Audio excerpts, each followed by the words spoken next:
আসসালামু আলাইকুম প্রিয় শিক্ষার্থীরা, একাদশ শ্রেণীর উদ্ভিদ বিজ্ঞান অষ্টম অধ্যায় তোমাদের স্বাগত।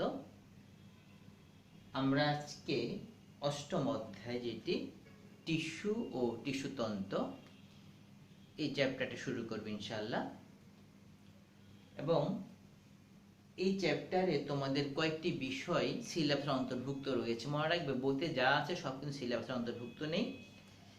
টিস্যু এবং এর প্রকারভেদ, তারপর এপিডার্মাল টিস্যুতন্ত্র, গ্রাউন্ড টিস্যুতন্ত্র এবং ভাস্কুলার টিস্যুতন্ত্র, এই টপিকগুলো তোমাদের এই চ্যাপ্টারে সিলেবাসের মধ্যে রয়েছে। তবে এছাড়াও ব্যবহারিক দুটি অংশ রয়েছে, একটি হচ্ছে একবীজপত্রী উদ্ভিদ মূল এবং আরেকটি হচ্ছে একবীজপত্রী উদ্ভিদ কাণ্ড, প্রস্তুতছেদ, এর বিভিন্ন অংশ শনাক্তকরণ। তো আমরা আজকে আমাদের অষ্টম অধ্যায় টিস্যু এবং টিস্যুতন্ত্র শুরু করছি। প্রথম আসছি, দেখো টিস্যু ও টিস্যুতন্ত্র। প্রথম আসছি আমরা এর সংজ্ঞায়। প্রশ্ন করা হয় টিস্যুটা কি? টিস্যু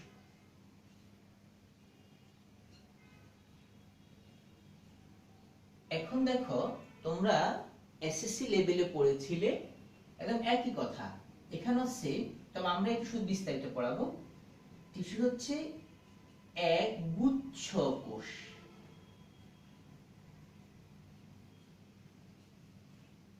তাহলে যদি এক কথায় আমরা বলতে চাই তাহলে বলবো tissue it's a group of cell, এক গুচ্ছ কোষকে টিস্যু বলে। এখন দেখো, তাহলে এক গুচ্ছ কোষকে যদি টিস্যু বলে তাহলে সব কোষ গুচ্ছই কি টিস্যু? আবার দেখো, আমরা গাছ থাকলে বন বলে, কিন্তু গাছ থাকলে কি সব একই বন হয়? দেখবে বৈশ্বিক ভিত্তিতে কিছু ম্যানগ্রোভ ফরেস্ট হয়, কিছু এভারগ্রিন ফরেস্ট হয়। এক একটি অংশ তার এক একটি বৈশিষ্ট্যের কারণে এক একটি নামে আমরা অভিহিত করি। সুতরাং শুধু একগুচ্ছ কোষ হলেই টিস্যু হবে এমনটি, তবে হ্যাঁ, টিস্যু সৃষ্টির প্রধান শর্ত হচ্ছে একগুচ্ছ কোষ হতে হবে। উইদাউট একগুচ্ছ কোষ কখনই টিস্যু হবে না। কিন্তু ওই একগুচ্ছ কোষ যদি টিস্যু নামে অভিহিত হতে হয়, বা ওই একগুচ্ছ কোষকে যদি তুমি টিস্যু বলতে হয়, তাহলে তাকে ন্যূনতম কিছু বৈশিষ্ট্য, কিছু ক্রাইটেরিয়া মেনটেন করতে হবে। আমরা সেগুলোতে আসছি। খেয়াল করো, আমরা যখন জীববিজ্ঞানের কোনো অংশ নিয়ে আলোচনা করি তবে মূলত তাকে আমরা চারটা ডাইমেনশন থেকে আলোচনা করি। এক নাম্বার হচ্ছে, খেয়াল করো, উৎপত্তি। এক নাম্বার হচ্ছে উৎপত্তি, এরপর হচ্ছে অবস্থান,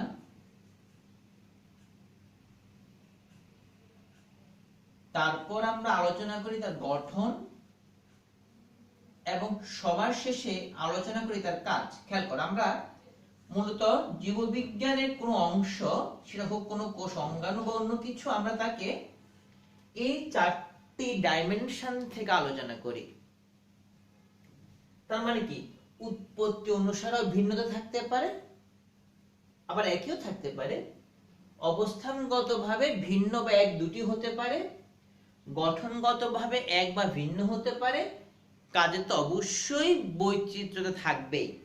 তখন বলা হয় একগুচ্ছ কোষকে আমরা তখন টিস্যু বলবো যখন, খেয়াল করো, এক প্রথম হচ্ছে ওই কোষ গুচ্ছের কি কি বৈশিষ্ট্য। এক নাম্বার হচ্ছে উৎপত্তি হবে একই, অর্থাৎ ওই কোষগুচ্ছ একই জায়গা থেকেই উৎপত্তি লাভ করবে।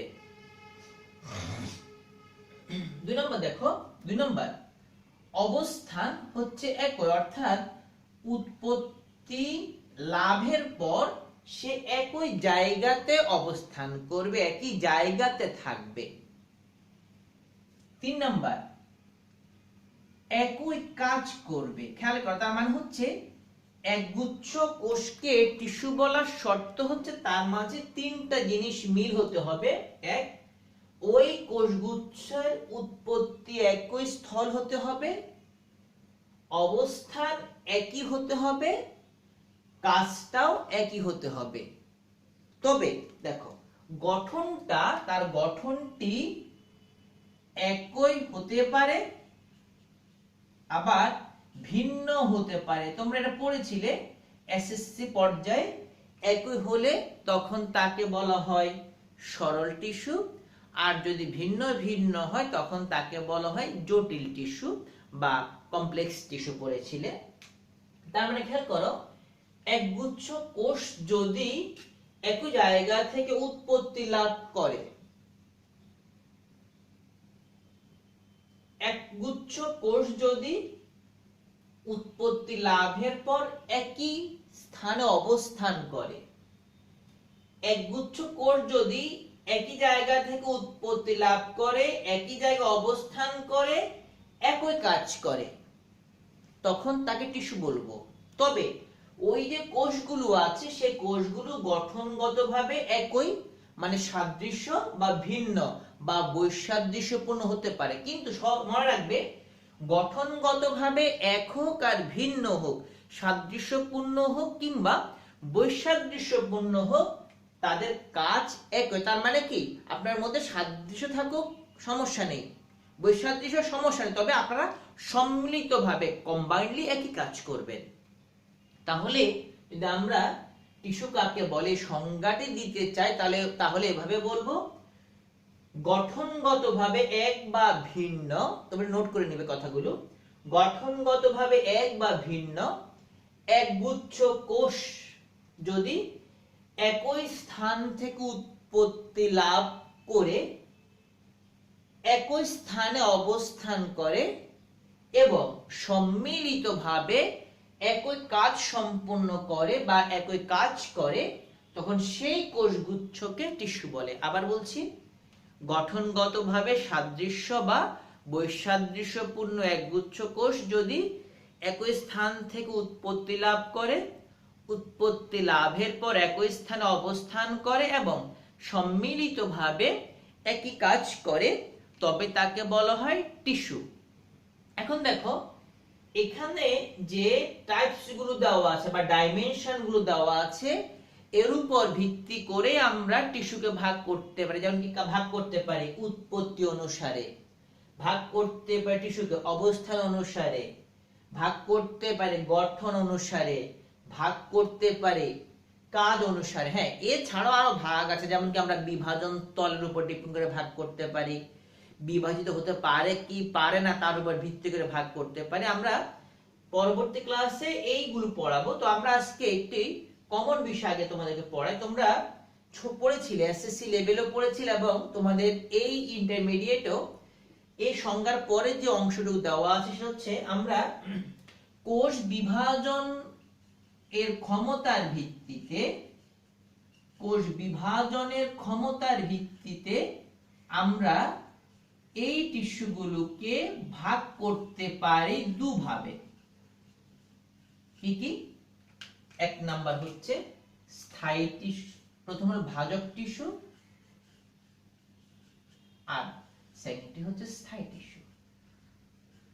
অর্থাৎ কোষ বিভাজনের ক্ষমতার ভিত্তিতে টিস্যুকে দুই ভাগে ভাগ করা যায়, ভাজক টিস্যু এবং স্থায়ী টিস্যু। আমরা এখন এই টিস্যুগুলোর বৈশিষ্ট্য পড়াবো তুলনামূলকভাবে, যাতে সুবিধা বুঝতে। প্রথম আসছে এক নাম্বার ভাজক টিস্যু। নাম থেকেই বোঝা যায় এই টিস্যুর কোষগুলো বিভাজনে সক্ষম। তাহলে ভাজক টিস্যুর কোষগুলো বিভাজনে সক্ষম।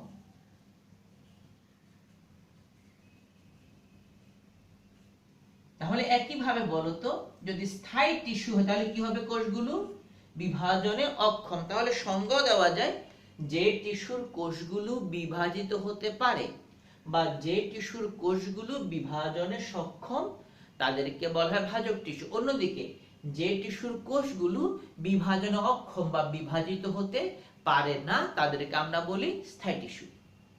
এখন দেখো 2 নম্বর বৈশিষ্ট্য, যেহেতু ভাজক টিস্যু, তোমরা যখন খাতায় লিখবে এই লেখাটা শুনে, তখন তোমরা ক্যারেক্টার গুলো পাশাপাশি লিখবে, এতে করে ক্যারেক্টার গুলো হয়ে যাবে আমাদের একই সময় বৈশিষ্ট্যের তুলনা হয়ে যাবে। 2 নম্বর আসো, ভাজক টিস্যু যেহেতু কোষগুলো কন্টিনিউয়াসলি বিভাজিত হয়, আমরা জানি উদ্ভিদ কোষের কোষ প্রাচীরের প্রধান উপাদান সেলুলোজ, তারপরে উপরে জমা হয় পেকটোজ জমা হতে পারে, লিগনিন জমা হতে পারে, সুবেরিন জমা হতে পারে, ওয়াক্স জমা হতে পারে। সুতরাং যেহেতু ভাজক টিস্যুর কোষগুলো বারবার বিভাজিত হয়, আর যদি বারবার বিভাজিত হয়, মনে রাখবে যখনই কোষ প্রাচীরের মধ্য পর্দা তৈরি হয়, তোমরা পড়েছিলে ফার্স্ট চ্যাপ্টারে, তারপরেও মধ্য পর্দার উপরে সেলুলোজ জমা হয়, হেমিসেলুলোজ জমা হয়, গ্লাইকোপ্রোটিন জমা হয়, তারা তৈরি করে প্রাথমিক প্রাচীর। আর যে কোষগুলো বিভাজিত হয় না বা হতে পারে না, তাদেরই কিন্তু শুধু সেকেন্ডারি প্রাচীর তৈরি হয়, যে ক্ষেত্রে প্রাথমিক প্রাচীরের উপরে লিগনিন, সুবেরিন, ওয়াক্স ইত্যাদি জমা হয়। আর যেহেতু এই কোষগুলো, ভাজক টিস্যুর কোষগুলো বারবার বিভাজিত হয়, সুতরাং আমরা প্রথম চ্যাপ্টারের লিঙ্ক ধরে বলতে পারি এই কোষগুলো সেকেন্ডারি প্রাচীর গঠিত হয় না। আর যে সেকেন্ডারি প্রাচীর গঠিত না হয়, তাহলে কি হবে? কোষ প্রাচীর হবে পাতলা এবং সেই কোষ প্রাচীর হবে সেলুলোজ নির্মিত। তাহলে আমরা পেয়ে গেলাম ভাজক টিস্যুর কোষগুলো সেকেন্ড ক্যারেক্টার, কোষ প্রাচীর পাতলা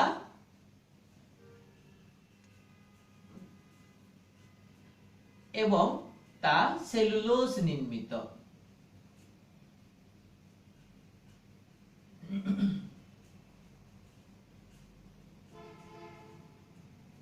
তাহলে ভাবো স্থায়ীটা কি হবে? একইভাবে স্থায়ী টিস্যু যেহেতু কোষগুলো আর বিভাজিত হচ্ছে না, তাহলে কি হবে? কোষ প্রাচীর পাতলা না হবে, পুরু, এবং সেখানে সেলুলোজ নয়, লিগনিন থাকবে, সুবেরিন থাকবে, ওয়াক্স থাকবে। তখন বলছে এদের স্থায়ী টিস্যু কোষগুলো কোষ প্রাচীর পুরু এবং লিগনিন নির্মিত। আমরা দুইটা পার্থক্য বা ক্যারেক্টার পেয়ে গেলাম। প্রথমটা ছিল ভাজক টিস্যুর কোষগুলো বিভাজনে সক্ষম, অন্যদিকে স্থায়ী টিস্যুর কোষগুলো বিভাজনে অক্ষম। 2 নাম্বার, ভাজক টিস্যুর কোষগুলোর কোষ প্রাচীর পাতলা এবং সেলুলোজ নির্মিত, কিন্তু স্থায়ী টিস্যুর কোষগুলোর কোষ প্রাচীর পুরু এবং সেটি হচ্ছে লিগনিন নির্মিত।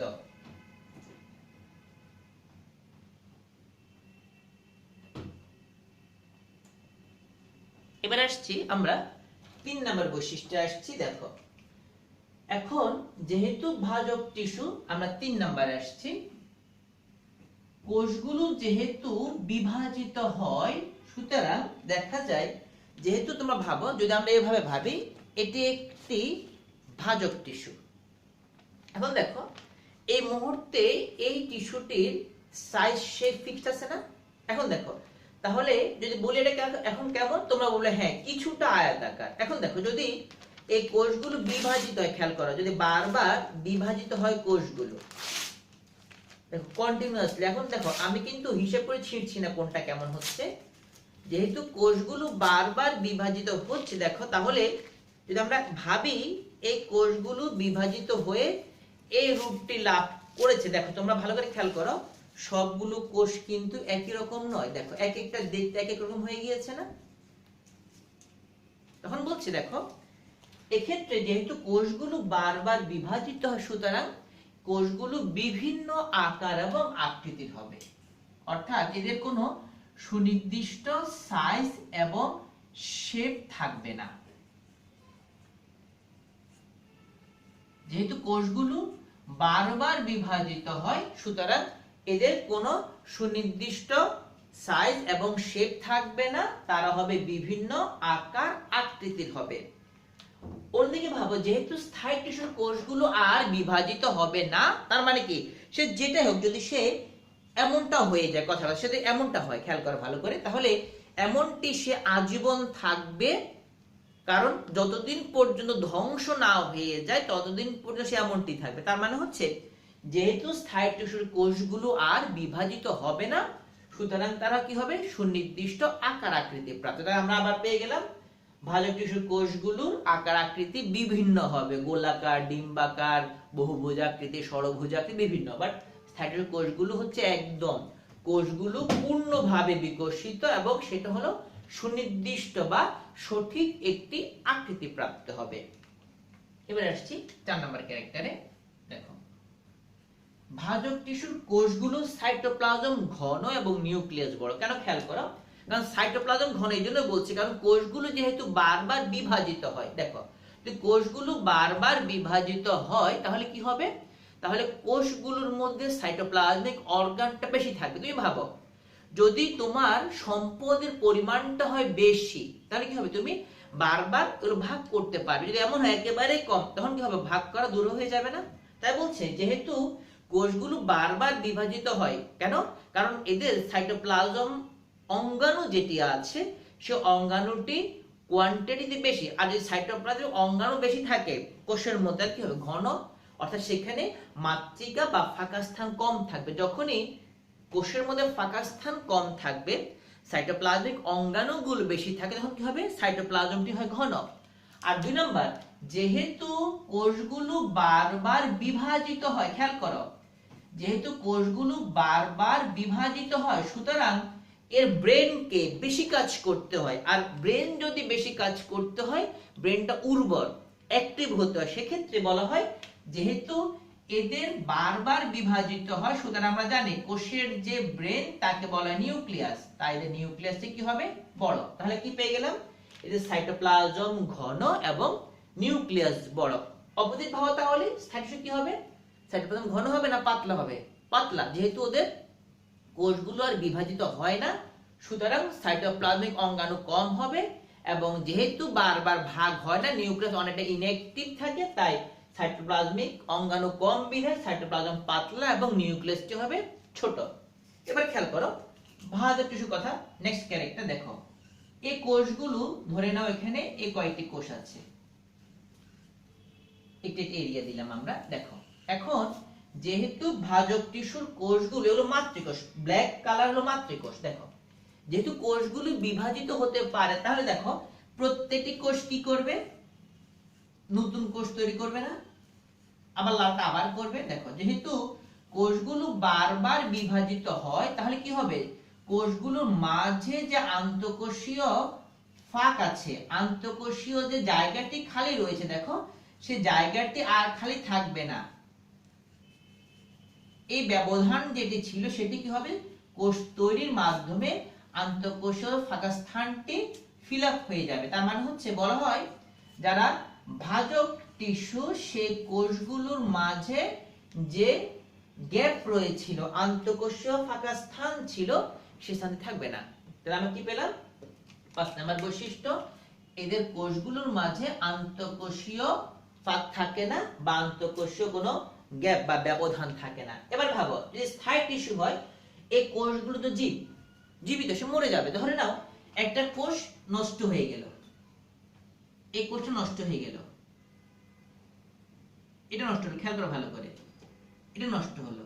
এখন দেখো যেহেতু এই কোষগুলো নষ্ট হয়ে গিয়েছে, এখন বাস্তবতাতে যেহেতু কোষগুলো স্থায়ী, ফলে পার্শ্ববর্তী কোষ চাইলেও কিন্তু নতুন কোষ তৈরি করতে পারবে। আমি এটা নীল দিয়ে বুঝে তোমাদেরকে দেখো। তাহলে এই যে জায়গাটি দেখো রয়ে গিয়েছে নীল জায়গা, যেটি এটা কোষ নয়, দেখো এই জায়গাটা কি হয়ে গিয়েছে, খালি হয়ে গিয়েছে। যেহেতু পার্শ্ববর্তী কোষের সে ক্ষমতা নেই এই জায়গায় কোষ তৈরি করা, সুতরাং দেখো কোষগুলোর মাঝে একটি ফাঁকা স্থান দেখা যাচ্ছে। তার মানে হচ্ছে যারা স্থায়ী টিস্যু, তাদের কোষগুলোর মাঝে আন্তঃকোষীয় ফাঁকা স্থান দেখা যায়। আর এখানে কি হবে, এদের মাঝে আন্তঃকোষীয় ফাঁকা স্থান থাকবে না।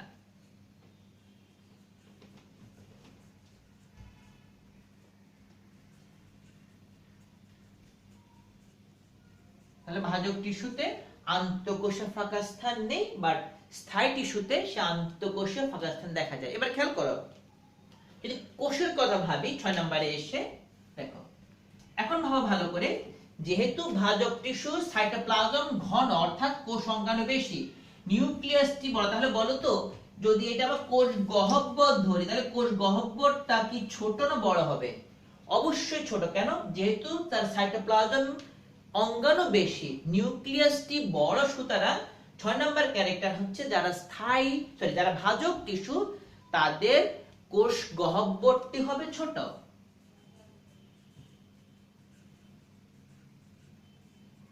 কেন? যেহেতু সাইটোপ্লাজমিক অঙ্গাণু বেশি, সাইটোপ্লাজম ঘন, নিউক্লিয়াস বড়। অন্যদিকে খেয়াল করো, যেহেতু স্থায়ী টিস্যুর তো সাইটোপ্লাজম কম, নিউক্লিয়াস ছোট, সাইটোপ্লাজমিক হালকা, সাইটোপ্লাজমিক অঙ্গাণু কম। খেয়াল করো, যারা স্থায়ী টিস্যু তাদের সাইটোপ্লাজমিক অঙ্গাণু কম, সুতরাং কি হবে, তাদের কোষ গহ্বরটি হবে বড়। আচ্ছা, লাস্ট ওয়ান খেয়াল করো, যেহেতু ভাজক টিস্যু বিভাজিত হয়, তাদের সবকিছুই বেশি, সুতরাং কি হবে, এদের বিপাক ক্রিয়ার হার টা কি হবে, অবশ্যই হবে বেশি। আর অন্যদিকে যেহেতু স্থায়ী টিস্যুর বিভাজিত হয় না, নিউক্লিয়াস ছোট, সাইটোপ্লাজম অঙ্গাণু কম, সুতরাং তাদের কি হবে, বিপাকের হারটি হবে কম। আমরা স্থায়ী টিস্যু এবং ভাজক টিস্যুর বৈশিষ্ট্যগুলো আরেকবার করে বলছি, খেয়াল করো। প্রথমটি ছিল ভাজক টিস্যুর কোষগুলো বিভাজনে সক্ষম, অন্যদিকে স্থায়ী টিস্যুর কোষগুলো বিভাজনে অক্ষম। ভাজক টিস্যুর কোষ প্রাচীর পাতলা এবং তা সেলুলোজ নির্মিত, অন্যদিকে স্থায়ী টিস্যুর কোষ প্রাচীর হচ্ছে পুরু এবং তা লিগনিন যুক্ত। ভাজক টিস্যুর কোষগুলোর আকার আকৃতি বিভিন্ন হয়, কিন্তু স্থায়ী টিস্যুর কোষগুলো এটি পূর্ণভাবে বিকশিত এবং সঠিক আকৃতি বা সুনির্দিষ্ট আকৃতি প্রাপ্ত, গঠন প্রাপ্ত। ভাজক টিস্যুর সাইটোপ্লাজম অঙ্গাণুগুলো বেশি বিধায় সাইটোপ্লাজম ঘন এবং নিউক্লিয়াসটি বড়, কিন্তু স্থায়ী টিস্যুর সাইটোপ্লাজমিক অঙ্গাণু কম, সাইটোপ্লাজম পাতলা এবং নিউক্লিয়াস ছোট। যারা ভাজক টিস্যু তাদের আন্তঃকোষে ফাঁকা স্থান নেই, বাট স্থায়ী টিস্যুতে আন্তঃকোষে ফাঁকা স্থান থাকবে। যারা ভাজক টিস্যু তাদের কোষ গহ্বরটি ছোট হবে, কারণ সাইটোপ্লাজমিক অঙ্গাণু বেশি, কিন্তু স্থায়ী টিস্যুর সাইটোপ্লাজমিক অঙ্গাণু কম বিধায় কোষ গহ্বরটি হবে বড়। এবং সবার শেষে ভাজক টিস্যুর সমস্ত কিছুই যেহেতু সে বেশি, সুতরাং তার বিপাক ক্রিয়ার হারটাও বেশি হবে। অন্যদিকে স্থায়ী টিস্যুর সেই বিপাক ক্রিয়ার হারটি হবে ভাজক টিস্যুর তুলনায় কম। আজকে আমরা টিস্যু কাকে বলে এবং এর কোষগুলোর বিভাজন ক্ষমতার ভিত্তিতে স্থায়ী টিস্যু এবং ভাজক টিস্যু এই দুটি শ্রেণীবিভাগ পড়েছি।